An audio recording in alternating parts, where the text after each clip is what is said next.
तो फाइनली दोस्तों टाटा मोटर्स का 2026 फरवरी का सेल रिपोर्ट आ चुका है। तो आज इसमें हम आपको बात करने वाले हैं कि टाटा मोटर्स कार्स ने 2026 फरवरी में कितने यूनिट्स का सेल किया है और इस सेल के साथ में टाटा मोटर्स का मार्केट में कौन सी पोजीशन बन रही है, और कंपैरिजन करेंगे 2025 के फरवरी से कि पिछले साल 2025 में टाटा मोटर्स ने कितने यूनिट और कौन कौन सी सेल की थी, और 2026 में फरवरी में कौन कौन सी यूनिट्स ज़्यादा सेल की हैं। दोनों का कंपैरिजन करेंगे और इसकी पोजीशन बताएंगे कि मार्केट में टाटा मोटर्स की कौन सी पोजीशन है सेल में। तो सबसे पहले देखते हैं कि टाटा मोटर्स ने टोटल कितनी यूनिट 2026 के फरवरी में बेचा है। 63,331 यूनिट बेचा है 2026 की फरवरी में। अगर हम बात करते हैं 2025 की फरवरी में, तो 2025 में बेचा था 46,811 यूनिट, और परसेंटेज में इसको देखें तो ये 35% का ईयर ऑन ईयर की वृद्धि देखने को मिलता है इस बार टाटा मोटर्स में। अब डोमेस्टिक में बात करते हैं तो 62,300 यूनिट बेची गई है डोमेस्टिक में, और इंटरनेशनल की बात करते हैं यानी कि निर्यात में 1,002 यूनिट बेची गई है इंटरनेशनल में। अब ये तो थी ICE यानी कि पेट्रोल और डीजल और CNG वाली गाड़ियाँ। इलेक्ट्रिक व्हीकल जो है वो इस साल बेची गई है फरवरी में 8,385 यूनिट, जबकि ये सेल पिछली साल था 5,343 यूनिट का। यानी कि अगर हम EV में देखते हैं तो लगभग 57% का ग्रोथ हमको देखने को मिल जाता है। अब इसमें देखते हैं कि सबसे ज़्यादा कौन से मॉडल ने परफॉर्म किया है। तो जो सबसे ज़्यादा बढ़िया परफॉर्म करने वाली है वो है टाटा नेक्सॉन 19,430 यूनिट के साथ में नंबर 1 पे बनी है टाटा के कार्स में।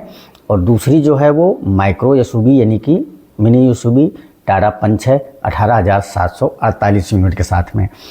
उसके बाद हम आपको एक कंपेरिजन करके बताते हैं कि 2026 में कितनी यूनिट बिकी है और 2025 में कितनी बिकी थी, और कितना % का ग्रोथ हुआ या फिर डिक्रीज हुआ है। टोटल सेल इस साल 2026 की फरवरी में हुआ 63,331 यूनिट, जबकि पिछली साल हुआ था 46,811 यूनिट, यानी कि 35% का ग्रोथ है। डोमेस्टिक में 62,329 यूनिट पीछे आपकी बार बेचा है, पिछली साल बेचे थे 46,435 यूनिट। इसमें टोटल 34% का ग्रोथ देखने को मिल रहा है। अब एक्सपोर्ट की बात करते हैं तो यहाँ पे 1,002 यूनिट इस साल बेची गई है, और पिछली साल मात्र 376 यूनिट बेची गई है। यहाँ पे अगर ग्रोथ रेट देखा जाए तो बहुत ज़्यादा है, 167% यहाँ आपकी बार ज़्यादा ग्रोथ दिखाई दे रहा है। और EV सेल्स की बात करते हैं तो इसमें इस साल बेची गई है 8,345 यूनिट, और वहीं पिछली साल फरवरी 2025 में बेची गई थी 5,343 यूनिट। यहाँ अगर परसेंटेज में कंपेयर करते हैं तो 57% का इसमें आपको ग्रोथ देखने को मिलता है। अब आगे बात करते हैं कि टाटा मोटर्स ने फरवरी 2026 में भारतीय बाजार में कैसा प्रदर्शन किया है।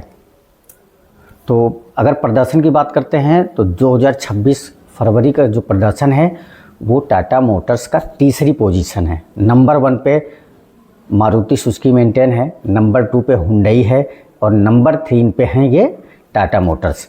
और ये अपनी जगह बनाई है महिंद्रा को एक पोजीशन डाउन करके। महिंद्रा पहले तीसरी पोजीशन पे थी, अभी महिंद्रा 4th पोजीशन पे है, और टाटा मोटर्स आ गई है 3rd पोजीशन पे। और अगर इलेक्ट्रिक व्हीकल में जैसे हमने आपको बताया ही कि 8,385 यूनिट बेची गई थी इस साल, और पिछले साल 5,343 यूनिट बेची गई थी, तो टोटल 57% का ग्रोथ यहाँ आपको देखने को मिलता है। और अगर हम उसके बाद बाकी और गाड़ियों की बात करते हैं, इसमें कौन कौन सी गाड़ियों का परफॉर्मेंस रहा है, या फिर बात करें कि ये जो नंबर्स हैं इनमें किस किस गाड़ियों का सबसे बड़ा योगदान रहा है। इसमें शुरुआत होती है टाटा पंच से, टाटा नेक्सॉन से। टाटा नेक्सॉन के बाद आती है टाटा पंच। टाटा पंच के साथ में आपको देखने को मिल जाता है टियागो है, टियागो के बाद में आता है टैगोर आता है, टैगोर के बाद में आ जाता है आपका अल्ट्रोज, अल्ट्रोज के बाद में टाटा पंच है, फिर नेक्सॉन है, फिर आता है आपका हैरियर, हैरियर ईवी आता है और सफारी भी है, और उसके बाद न्यूली लॉन्च जो है टाटा सियारा भी इस नंबर में शामिल है। तो दोस्तों कैसा लगा आज का ये वीडियो कमेंट में ज़रूर बताइएगा। चैनल पर नए हैं चैनल को सब्सक्राइब जरूर करके जाइएगा। मिलते हैं एक और ऐसी वीडियो में, तब तक के लिए